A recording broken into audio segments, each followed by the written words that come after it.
السلام علیکم دوستوں، آج ہم آپ کو بتانے جا رہے ہیں کہ گوشت خور پودے اور درخت کون کون سے ہیں۔ جیسا کہ آج تک تو آپ نے یہی سنا ہوگا کہ اس روئے زمین پر انسان اور جانور ہی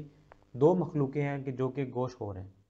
لیکن کچھ لوگ شاید اس حقیقت کو ماننے کے لیے تیار بھی نہیں ہوں کہ اس روئے زمین پر ایک کثیر تعداد میں ایسے پودے اور درخت بھی ہیں کہ جو گوشت خوری کے زمرے میں آتے ہیں۔ جی ہاں، یہاں یہ یقینی ہے کہ دلچسپی کی بات یہ ہے کہ چھوٹے موٹے کیڑے مکوڑے ہی ان پودوں کی خوراک میں شامل نہیں ہیں، بلکہ بعض بڑے جانور بھی ان عجیب و غریب پودوں اور درختوں کے نشانے پر ہوتے ہیں۔ گوشت خور پودوں کو انگریزی میں کارنیورس پلانٹس کہتے ہیں۔ پودوں کا طریقہ وعداد کیا ہے، آئیے آج ہم آپ کو بتاتے ہیں۔ گوشت خور پودوں کی قدرت نے مختلف اقسام کے کیڑے مکوڑوں کو پھنسانے کا خاص وصف عطا تو کر رکھا ہے، لیکن دراصل قدرت نے گوشت خور پودوں کے پتوں کی ساخت کچھ ایسے باریک کھردرے جال کی طرح بنا رکھی ہے کہ جس میں قریب سے گزرتے ہوئے کیڑے مکوڑے اور جاندار خود بخود ان میں پھنستے چلے جاتے ہیں، بالکل ایسے جیسے پانی کے اندر جال میں مچھلیاں کھچی چلی جاتی ہیں۔ ان میں سب سے مشہور پودوں کی نسل وینس فلائی ٹریپ ہے، جسے ہی کوئی کیڑا مکوڑا اس پودے کو جو ہی ہلکا سا چھوتا ہے یا چھو کر گزرنے لگتا ہے تو پتوں کا یہ جال انہیں اپنے منہ میں جکڑ لیتا ہے، اور یہ ان پودوں کی خوراک ہوتی ہے۔ یہ شکار صرف کیڑے مکوڑوں تک ہی محدود نہیں رہتا، کچھ ایسے درخت بھی ہیں جو رینگنے والے جانوروں کے علاوہ میمز جانوروں کا بھی شکار کرتے ہیں۔ گوشت خور پودے مختلف ملکوں میں پائے جاتے ہیں۔ ایسے گوشت خور پودے جو کیڑوں مکوڑوں کے علاوہ یعنی بڑے مینڈک، چڑیا اور گرگٹ وغیرہ کو بھی کھا جاتے ہیں۔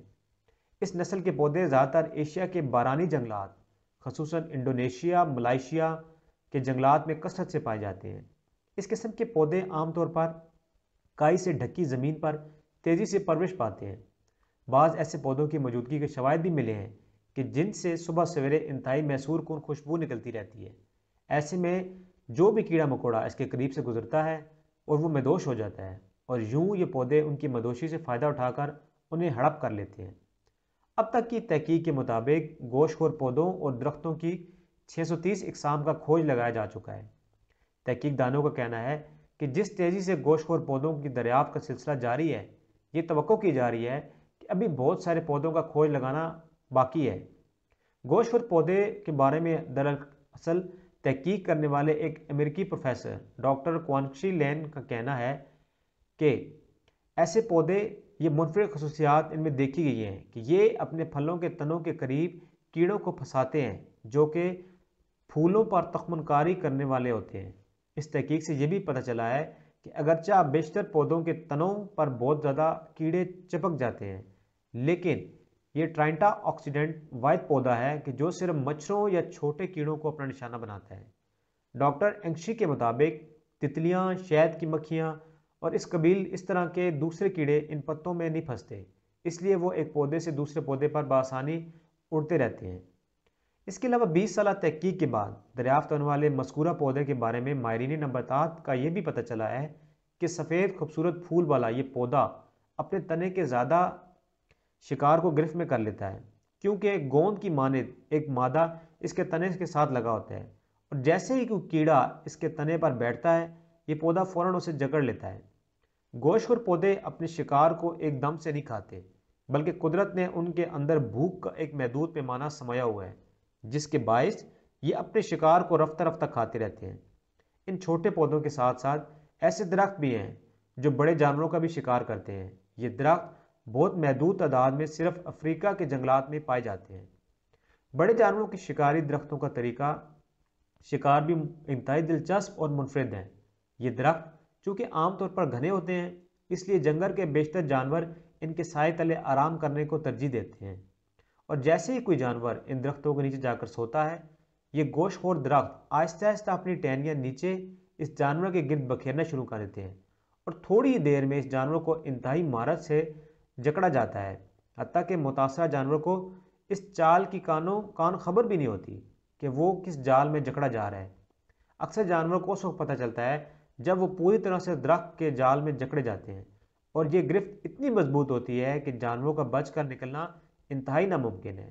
پھر یہ درخت رفتہ رفتہ اس جانور کا خون چوستا رہتا ہے، حتیٰ کہ ایک وقت ایسا آتا ہے کہ جانور کی ہڈیاں رہ جاتی ہیں، جس کے بعد درخت کی گرفت خود بخود ڈھیلی ہو جاتی ہے۔ اور رفتہ رفتہ ہڈیاں بھی الگ ہو کر بکھرنا شروع ہو جاتی ہیں۔ یہ سب کچھ عجیب سے لگتا ہے نا، کہ ایسا بھلا کیسے ہو سکتا ہے کہ ایک درخت کی ٹہنیوں کی گرفت اس قدر مضبوط ہے کہ جانور اس میں اگر پھنس جائے تو نکل نہیں سکتا۔ لیکن یہ اس کا سیدھا سا جواب تو یہ ہے کہ یہ کام اس طاقت کا ہے جسے رب کائنات کہتے ہیں۔ ذرا اپنے ارد گرد نظر دوڑا کر دیکھیے اور اس کائنات کا مشاہدہ تو کریں کہ یہ واحد کام ہے جسے عقل انسانی تسلیم کرنے سے ہچکٹا رہی ہے۔ اس کے ساتھ آج سے کچھ عرصہ پہلے برازیل میں مین چینل نامی ایک درخت کی موجودگی کا پتہ چلا ہے کہ جو بہار کے مہینے میں خوب پھلتا پھولتا ہے اور پھلوں سے بھر جاتا ہے۔ چنانچہ اکثر لوگ ستانے کی خاطر اس کے نیچے بیٹھ جاتے ہیں، اور جب اس کے پھول مرجھانے لگتے ہیں تو ان کے اندر ایک زہریلا سفوف نیچے ٹپکتا شروع ہو جاتا ہے، جو اس قدر خطرناک ہوتا ہے کہ نیچے بیٹھے افراد رفتہ رفتہ موت کے منہ میں جانا شروع ہو جاتے ہیں۔ مقامی طور پر اس درخت کو قاتل درخت بھی کہا جاتا ہے۔ نباتات کی دنیا اس قدر وسیع اور پیچیدہ ہے کہ جس پر دنیا بھر میں ہر لمحہ نت نئے تجربات ہو رہے ہیں، اور نباتات کی دنیا کی مثال سمندر کی دنیا سے اس طرح ملتی جلتی ہے کہ ماہرین نباتات ابھی تک سمندری علوم کا صرف 5% حصہ دریافت کر چکے ہیں۔ تاہم نباتات کے علوم کے ماہرین اس نقطے سے پر امید نظر آتے ہیں کہ جس تیزی سے نباتات کی دنیا کے سربستہ رازوں سے پردہ اٹھ رہا ہے، تو مستقبل قریب میں وہ بہت سارے چھپے رازوں کو افشاں کر دیں گے۔